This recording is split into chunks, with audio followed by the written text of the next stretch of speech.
매불쇼에 오늘 첫 출연 예, 처음 그렇긴 하네. 만났습니다. 예. 김동아 의원 박수로 모시겠습니다. 네, 반갑습니다. 김동합니다. 네. 아유, 요즘 아주 맹활약이에요. 요즘 열심히 하고 거의 뭐 사법 시험을 공부하는 식으로 네. 매일같이 밤새서 하고 있어요. 근데 우리 보좌진들이 이렇게 열심히 하는데 후원금이 안 찬다고 꼭 좀 홍보 좀 하고 오라고 그렇게 미션을 받아왔는데 후원금. 네. 뭘 하고 그걸 꺼내셔야지. 오늘 방송 열심히 하겠습니다. 그렇습니다. 네. 네. 고맙습니다. 지금부터 가볼까요? 예, 그 유명한 박상용 검사 1313호 이렇게 됐습니다. 에 뭐야? 왜 이렇게 넓어? 아니 왜 다 집기를 다 비어 있어? 뺐어요. 수원지검 말로는 검사 수가 줄어들어서 집기를 빼놨다는 건데 석연치가 않습니다. 증거냐? 그냥 증거인멸이 아닌가 싶기도 하고요. 이게 지금 검사와 수사관들이 일하는 공간인데 그 일하는 공간에 책상은 다 빼고 저 한켠에 있는 저거는 아마 그 여성 실무관이 앉아 있는 공간일 텐데 그 하나는 또 남겨놨더라고요. 영상 녹화실. 함께 해서 찍은 건데요. 예, 되게 영상 녹화실은 조사를 위한 곳이라 조사자와 피조사자 2명 정도만 앉아 있는 좁은 공간인데 이 1313호에 붙어 있는 영상 녹화실은 여기가 사실은 명당입니다. 중요한 검사가 앉는 그 공간이기 때문에 저렇게 보면 5-6명이 앉을 수 있는 넓은 널찍한 공간이고요. 네. 또 저 바깥의 뷰가 아주 좋습니다. 광교 호수공원이 보이는 뷰 100만 불짜리 뷰 맛집이에요? 맛집입니다. 그리고 창문이 있어서 13층이니까. 창문을 열어놓으면 거기서 사실은 뭐 담배도 필 수 있고 술도 마실 수 있는. 원래 교도관들이 저기 안에 그러니까 구치소에서 나온 인원들이 들어가면 방 안에 들어갔어야 되는데 그렇죠. 교도관들이 문 밖에서 그냥 앉아 있었다고 합니다. 그래서 안에서 어떤 얘기가 오고 갔는지 전혀 들릴 수 없는 상황이었다고. 그리고 이제 진술 세미나가 이루어진 창고로 갑니다. 참고. 1313호 창고방. 창고가 아닌데요? 창고가 아닙니다. 테이블이랑 다. 완전히 세미나실입니다. 이게 어떤 창고냐면 그 검찰에서 수사기록 기록 같은 거를 둘 수 있는 공간입니다. 그 창고방이라고 이름을 명칭을 붙였을까? 그러니까 기록을 그냥 보관하는 곳이라고 기록. 해서 창고라고 했는데 우리가 생각하는 그런 창고는 아니고 여기는 밀실입니다. 밀실. 여기는 창문이 밀실. 없어요. 그래서 창구방이라 해놨군요. 네, 밀실 그러니까 이제 들어가는 거. 쌍방울에 뭐 김성태, 박용철, 이화영 부지사가 다 각각 개별적으로 와서 다 저기에 들어갑니다. 근데 저기는 유리창이 없기 때문에 저기 딱 들어가서 문을 딱 잠궈놓으면 아무도 자기들끼리 뭔 짓을 해도 진술 세미나 하기에는 최적화돼 있네요. 최적입니다. 최적. 그 다음에 여기서 뭐 말이 잘 맞춰지면 그 건너편에 영상 녹화실 뷰 맛집에 거기서 이제 뷰 맛집에서 또 한잔 연어랑 해야죠. 또 소주 한잔 하고 창문 열어놓고 담배 한 대 딱 피고. 시스템이 돼 있네. 왜 책상과 집기를 뺐을까? 그게 의문이죠. 야, 이건 뭐 증거인멸로 그렇게 우리가 보이네. 해석할 수밖에 충분히 그럴 수 없죠. 있죠. 캐비넷이 있고 그 캐비넷 안에 이제 수사 기록이라든가 증거물이 있는 곳인데 여기가 왜 유명하냐면 여기는 육부장 검사 바로 옆에 있는 방인데 김성태, 박용철, 뭐 안부수가 수원구치소에 있을 때 이제 면회 온 사람들이 있을 거 아닙니까? 쌍방울 직원들 있고 네네네. 그 사람들이 그 접견하면서 나눈 대화가 다 녹음이 되어서 녹취록으로 갖고 있는데 네. 그것이 이제 녹취록으로 보관된 장소입니다. 15,000페이지. 거기 보면 조작하고 회유하고 하는 내용들이 다 나옵니다. 예컨대 뭐 김성태가 5월 17일 날 오전에 야 오늘은 이거 결전의 날이다. 이화영 설득해야 되니까 좀 술 한잔 먹고 싶으니까 소주 좀 사와라. 네. 검사가 협조할 거다. 접견 녹취. 네, 이런 접견 녹취가 15,000페이지가 다 저기에 있거든요. 저기 안에 다 있군요. 근데 저거를 예컨대 법원에다가 제출을 안 합니다. 그렇지. 자기들한테 불리한 것들은 네. 숨기고 있다가. 근데 그게 딱 걸린 거죠. 연어 술 파티 다음 날 녹취록입니다. 여기 보면 김성태가 내일부터 며칠간 불기로 했으니까 그러면 더 이상 지랄들은 없겠지 이렇게 돼 있고 김태형 같은 경우에는 쌍방울 재경 총괄 본부장으로 이분도 구속되어 있었었는데 밑에 내용을 보면 검찰 그냥 놀러 가는 거요. 거기에는 화영이 형, 용철이 형, 성태 형 거기서 만나서 히덕 걸리려고. 자기들 녹취록에 이런 게 다 나옵니다. 그리고 5월 19일 날 이화영 부지사가 이제 자술서를 냅니다. 자술서를 내고 그 다음에 5월 20일, 그러니까 자술서를 낸 다음 날 김성태의 녹취록입니다. 여기 첫 줄 보면 이재명이 들어올 것 같아. 거기까지 갔어. 이화영이가 어제 많이. 지들이 원하는 대로 됐으니까 더 이상 많이 괴롭히고 그런 것은 없을 것 같아. 일단은 지들 요구사항대로 했으니까. 이게 생생하게 다 기록되어 있습니다. 연어술 파티의 시작부터 해서 안에서 어떤 일이 있었는지 그리고 그 다음에 이화영이 이제 자백할 거야 예측까지 나왔고 또 실제 자백했다는 내용까지 나오고 이게 시간 순으로 녹취록을 보면 지들이 원하는 대로 됐으니까 더 이상 많이 괴롭히고 그런 건 없을 것 같아. 그리고 이화영이가 어제 좀 다 이야기해가지고 난리 났지. 그것들 수원지검 좀 좋아가지고. 본인 가족들 뭐 신용불량 되게 만들고 맞아요. 그랬다는 거 아니에요. 네. 김성태 씨가 전조 오거리파의 예. 조폭인데 사채업이라든가 주가 조작으로 이제 돈을 번 사람인데 그 사람이 그 위협을 느낄 정도였으니까 어마어마한 어마어마한 네. 거지. 아무튼 5월 20일 날 김성태도 이게 잘 이화영이가 협조할 것이다라고 얘기는 했는데 사실 이화영 부지사가 계속 버티지 않습니까? 네. 구체적인 거는 내가 기억이 안 난다라고 하든가.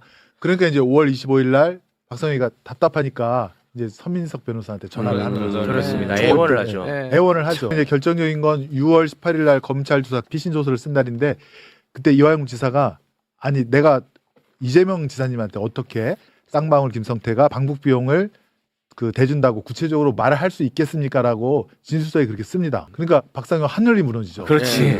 그러니까 6월 19일 날 또 서민석한테 전화를 해서 아주 웁니다. 울어. 그냥. 제발 좀 와서 좀 설득해달라. 우리가 뭐 공익제보자도 만들어주고 보석으로 나가고 영장도 청구 안 하게 하고 막 그렇게 웁니다. 그 다음에 6월 20일 날인가 6월 22일 날 이화영 부지사가 드디어 꺾입니다. 이재명 지사가 보고했느냐? 이화영 부지사가 예 그렇습니다. 드디어 그게 첫 탁 나옵니다. 만세를 불렀죠. 박상영이 그렇겠죠. 네, 네. 그럼 유동규가 수사받았던 곳입니다. 네.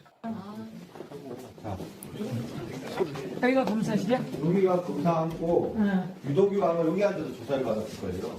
거기 앉거나 여기 앉거나 이렇게. 아니요, 거기서 보통 조사를 안 하죠. 그렇게 해야지 되는 거야. 그게 맞는 말인데 여기서 김경태 여기 앉고 유동규는 항상 여기서 조사를 받는 거예요. 그래놓고 밖에서 들린다고? 들린다고 왜 참여를 한다고 얘기를 한 거예요. 이게 벽으로 다 둘러싸여 있는 그렇습니다. 문을 실제로 열어놨는지 닫았는지 사실은 알 길은 없어요. 본인 주장은 문을 열어놓고 했다. 네. 원래 교도관 자리가 여기에 있어요. 교도관. 문 밖에. 김지영 지사 엄마. 교도관이 정말 정의감이 넘치고 사명감이 넘치면 안에 들어간다는 이유로 자기가 쫓아가서 왜 데려갑니까? 나 볼 겁니다 할 텐데 통상적인 교도관은 여기에 이렇게 대기를 하고 있어요. 여기에. 그러죠. 그래서 안에 들어가 데리고 오면 조사하면 조사 하나보다 싶으면 충분히 그냥 교도관은 여기에 있고 두 분 안에서 조사를 받을 수 있다는 거죠.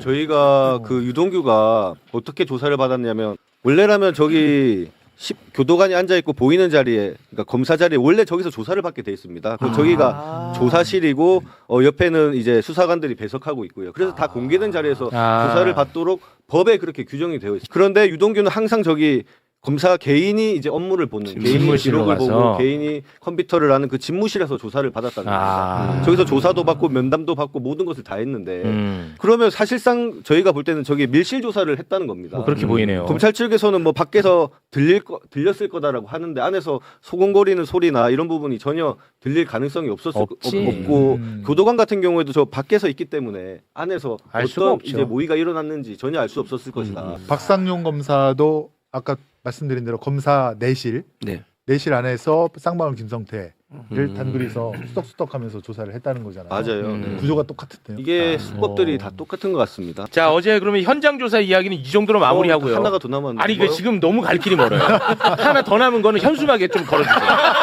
남욱에 대한 건데 다음에 하겠습니다. 나무 구치감? 네, 나무 구치감. 구치감 얘기만 짧게. 나무기 이틀 동안에 검찰청 구치감에 이제 갇혀 있지 않았습니까? 2박 3일. 교도관들이 전부 다 하는 얘기가 여기는 대기 공간이다. 사람이 잘 수 있는 공간이 아니다. 거의 확신적으로 얘기를 했었고. 그렇습니다. 그런 사례가 없어요. 유동규 남욱만이 거기서 잠을 잤다라고 하더라고요. 그렇습니다. 자기들도 처음에 당황을 해서 아무런 집기도 없고 모포도 없고 세면도구도 없어서 그 야밤에 새벽에 구치소에 자기들이 운전해서 가서 그 물품을 또 가지고 와서 새벽에 넣어주고 이렇게 했다고 하더라고요. 오포 한 장. 교도관이 한 5명인가가 투입이 됐다고 합니다. 그것만을 위해서. 그리고 근데 본인들이 잘 자리도 없고 숙식 자리도 없으니까 5명이 돌아가면서 하는데 불침범 서도시.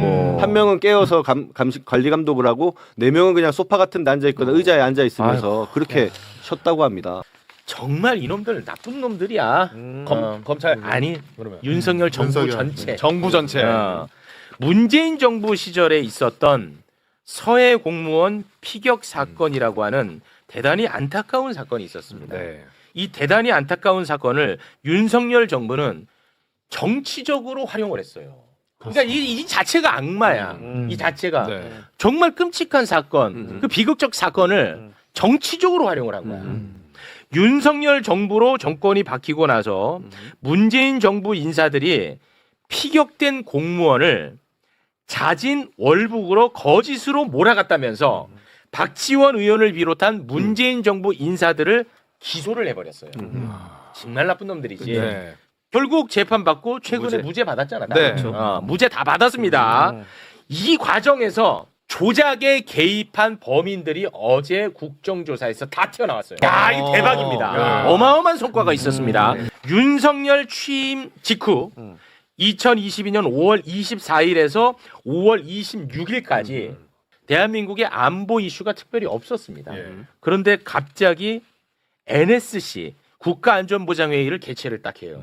바로 이게 서해 공무원 피격 사건을 조작하기 위한 자리로 의심이 됩니다. 윤석열은 대선 후보 시절부터 문재인 정부의 서해 피격 공무원 월북 가능성 발표를 굴종이라 비난하며 마치 문재인 정부가 거짓 발표라도 한 듯이 당선 시 진실을 규명하겠다고 공언했습니다. 그리고 윤석열은 대통령 취임 직후 특별히 새로운 안보상 이슈가 전혀 없었음에도 NSC 즉 국가안전보장회의를 개최합니다. 그런데 위 회의에 국가의 안전보장과 전혀 무관한 정봉훈 해양경찰청장과 김성종 해양경찰청 수사국장이 참석합니다. 해경수사 담당자를 불러 서해 피격 사건을 뒤집고 조작하기 위해 개최된 것입니다. 그런데 더욱 경악스러운 사실은 국가안보와 전혀 무관한 인물 당시 대통령실 법률비서관이었던 주진우 법률비서관이 나왔다. 그 자리에 있었습니다. 대북 관계 및 국가안보 관련 극비 상황을 논의하는 NSC에 왜 검사 출신이자 윤석열의 최측근인 주진우 당시 법률비서관이 참석했습니까? 대통령실이 직접 수사에 개입하고 감시하려는 의도가 아니었으면 도저히 있을 수 없는 일입니다. 저는 이것이 주진우 의원이 서해 피격 조작의 핵심 기획자이자 가담자라는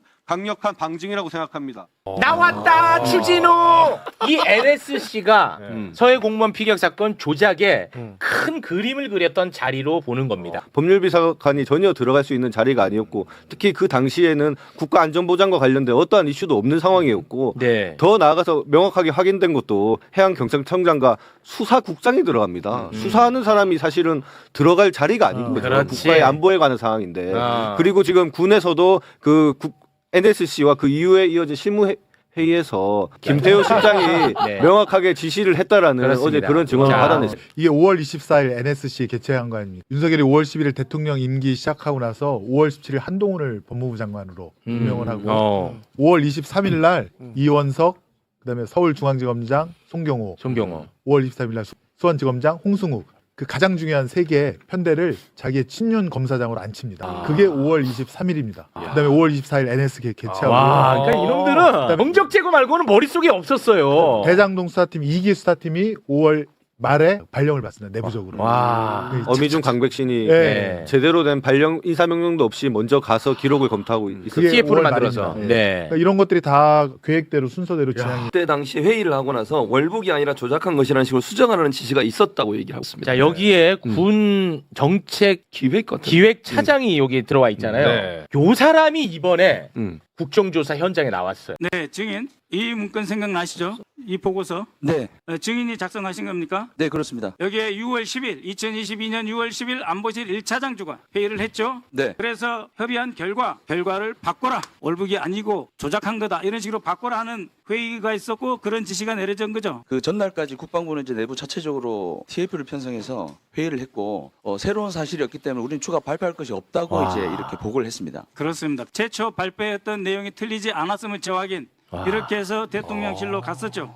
네 그렇습니다. 그럼에도 불구하고 국방부의 입장 번복을 요구했고 특히 김태호가 증인을 심하게 질책했죠. 그 보도자료 초안을 가져갔습니다. 예. 요구를 해가지고 초안을 가져갔는데 거기서 직접 수정도 하고 그렇게 했었어요. 그러니까 김태호가 직접 수정하고 네, 그 사이에 아무런 조사도 없고 새로운 증거도 없었는데 김태호가 직접 긋고 새로 수정해서 그대로 국방부 해경 발표하라고 한 거 아닙니까? 네. 국정원의 그 보고서에 의하면 윤석열이 지원 원장님에 대한 고발을 지시했다. 이거는 확실하게 밝혀진 것 같아요. 예, 그렇습니다. 근거는 그때 국정원장 김규현 전 원장. 그 사람의 수첩인가요? 아닙니다. 그게 윤석열 대통령께 보고한 보고서 거기에 그런 그 정황들이 있었습니다. 그렇지. 그 고발장은 누가 썼느냐? 고발장 작성은 저희 TF에서 총괄해서 썼고 제가 지금 총괄했습니다. 사퇴 지시가 없었다는 수많은 국정원들의 직원들의 증언이 진술서가 있었어요. 그거는 맞죠? 예, 맞습니다. 퇴역 증인 확인했습니까? 그때는 확인되지 않았습니다. 고발장 쓰라는 지시 내려오고 나서 며칠 만에 썼냐고요? 하루 이틀 정도였던 것 같습니다. 하루 이틀 쓰고 바로 그냥 검찰에 보냈다 이겁니까? 예. 윤석열 정권의 조작, 그러니까 어떤 기획수사 이것들이 다 5월 11일 윤석열 취임하고 나서 바로 검사들 인사 발령하고 그러는데 당시 장관이 누굽니까? 한동훈 아닙니까? 인사발령을 한 사람도 한동훈이고 그 검사를 거기다 꽂아놓은 사람도 한동훈의 제청에 의해서 한 거고 한동훈 장관이 그런 보고를 받았습니까? 안 받았습니까? 특정 사건에 관해서가 아니라 일반적인 경우에 법무부로 보고되는 통상의 절차에 따라서 진행됐을 것으로 그러니까 다 보고 생각합니다. 되잖아요. 이런 중요한 사건들은. 그런데 이걸 몰랐다? 그건 말이 안 됩니다. 아니 자기가 임명해서 거기다 다 꽂아놨는데 그리고 다 자기가 윤석열 사단으로서 다 친하게 지냈던 믿을 수 있는 후배들을 거기다 보내놨는데 그걸로부터 보고를 안 받고 나는 몰랐다. 이게 말이 됩니까? 고발 지시 범인 확실한 놈은 윤석열이야. 이거는 왜냐? 국정원장 보고서에 있어요. 그리고 이제 한동훈도 좀 의심이 가는 거죠. 아무튼 이런 특수부나 중요 사건 수사는 아침에 모여서 회의를 합니다. 오늘 뭐뭐 하고 성과를 내자. 그다음에 밤에 또 모여서 회의를 합니다. 사냥한 결과 이런 걸 갖다가 우리가 사냥을 했다. 그걸 정리해서 그걸 그 다음 날 바로 아침에 대검 법무부로 계속 보고를 합니다. 네, 그거는 뭐 완전히 그냥 패턴이고요. 그래서 아까 그 검찰총장 대행 다 그렇게 일반적인 사건을 그렇게 합니다라고 인정을 한 거고요. 윤석열의 검찰은요, 서해 공무원이 실족했다는 어떠한 근거도 갖고 있지 못했습니다.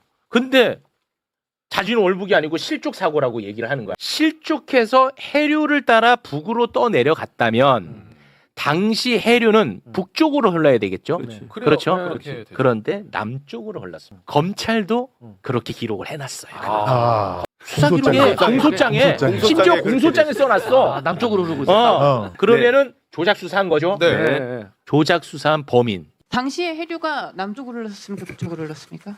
제가 지금 시간이 많이 근데 제가 기억하기로는 북쪽으로 흘렀기 때문에 해류를 타고 북쪽으로 갔을 거라고 그렇게.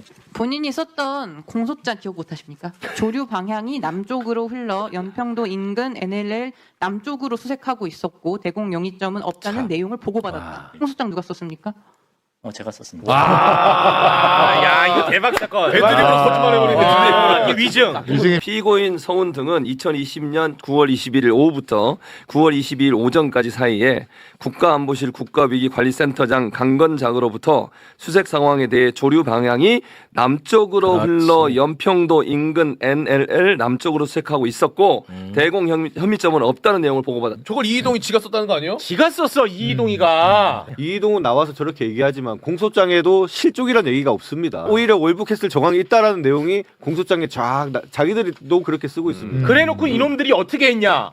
구형을 때렸잖아 어마어마하게. 지금 서훈 전 국정원장은 징역 4년, 서욱 전 국방장관은 징역 3년, 그리고 박지원 전 국정원장은 징역 2년을 구형을. 이것들 진짜 너무 나쁜 놈들 아닙니까? 그렇지. 결국 무죄 나왔습니다. 힘으로 밀고 간 거네 그냥. 그러니까 의도적으로 문재인 정부 때 잘못이 있다는 걸 만들어내려고 한 거예요. 정적 제거를 위해서. 국정원에 파견된 검사 최혁이가 그 수많은 국정원 직원들의 진술, 삭제 지시가 없었다라는 진술이 있음에도 불구하고 이틀 만에 허위의 고발장을 써서 냈다는 거 아니겠습니까? 그거를 수사해서 그 기소한 게 이희동, 아까 거짓말했던 부장검사인데, 근데 그 이희동 부장검사 그 라인이 그 팀이 손준성이라고 있지 않습니까? 고발사주. 고발사주 손준성이 고발한 거, 그걸 수사한 것도 이희동입니다. 그 수사 라인. 그다음에 관봉권 띠지. 그것도 이희동. 이름만 귀엽지 저거. 그러니까 윤석열 측 너무 충격적인데? 깔끔하잖아. 근데 생각해 보세요. 예전에 이거 뒤집을 때 윤석열이 때는 그렇게 보수 언론들이 얼마나 이걸 써댔습니까? 그건 엄청 썼다. 그렇지. 맞아요. 와, 이거 예리한 지적이다. 이거 반대잖아 완전히. 그러니까 보수 언론들은 제대로 보도를 안 하는 거예요. 정파적 이익을 위해서 보도하는 거지. 팀이라. 근데 이희동 수사팀이 옛날로 치면 공안부입니다. 공안부. 그러니까 이제 최혁 그 국정원 검사가 쓴 그런 고발장, 손준성이 써준 그 고발장, 그런 거를 다루는 게 공안부거든요. 그 공안부의 그 수사 라인이 이희동 라인. 그러면 지금 이제 범인들 다 색출해 냈잖아. 네. 윤석열, 김태효, 주진우, 이희동 이름 다 튀어나왔잖아. 이자들 이제 어떻게 할 겁니까? 결국은 특검밖에 답이 없을 것 같습니다. 드러난 드러났잖아. 사실만 보더라도 정말 희대의 국정농단이지 않습니까? 그렇습니다. 검찰이라는 국가 권력을 이용해서 정적 제거를 하기 위해서, 그리고 정치 보복을 위해서 정말 모든 이 국정농단을 한 것에 대해서 저희가 특검을 통해서 심판을 할 수밖에 없지 않나. 그렇습니다. 그렇게 생각하고 있습니다. 어쨌건 그 최고의 정점에는 윤석열이 있었다. 그건 맞죠. 그래서 대통령실도 움직였고 국정원도 움직였고 주가 조작 관련해서는 금감원도, 거기는 또 이복현 원장, 검사 출신 맞습니다. 원장이 있잖아요. 권력기관들이 다 움직인 거는 윤석열이 그 위에 있었기 때문이고, 그에 대한 그 진실은 특검을 통해서만 윗선을 밝힐 수 있지 않나. 열심히 국정조사 임하고 있습니다. 많이 응원해 주시고 후원도 조금 부탁드리겠습니다. 열심히 하겠습니다. 김동완 의원, 김승원 축하드립니다. 대단히 고맙습니다. 고맙습니다. 감사합니다. 이 김태호 나온 거는 저는 완전 깔끔하게 정리가 됐어요. 네. NSC 있었고 아. 6월 10일 날 김태호 주재 회의 있었는데 이미 6월 9일 날 국방부 TF에서 자체 조사해서 우리 더 이상 추가 발표할 거 없다 했는데 그렇지. 10일 날 김태호가 찍찍 수정했고 그다음에 6월 16일 날 그 수정한 그 안으로 수사 발표가 동전 했지. 뒤집듯이 바뀌었고 발표됐고 깔끔. 그 뒤로는 이제 사람 잡기 위해서 고발시키고 고발하고 조작 수사하고 기소하고 예. 그게 이제 문재인 정부 죽이기였고 그렇지.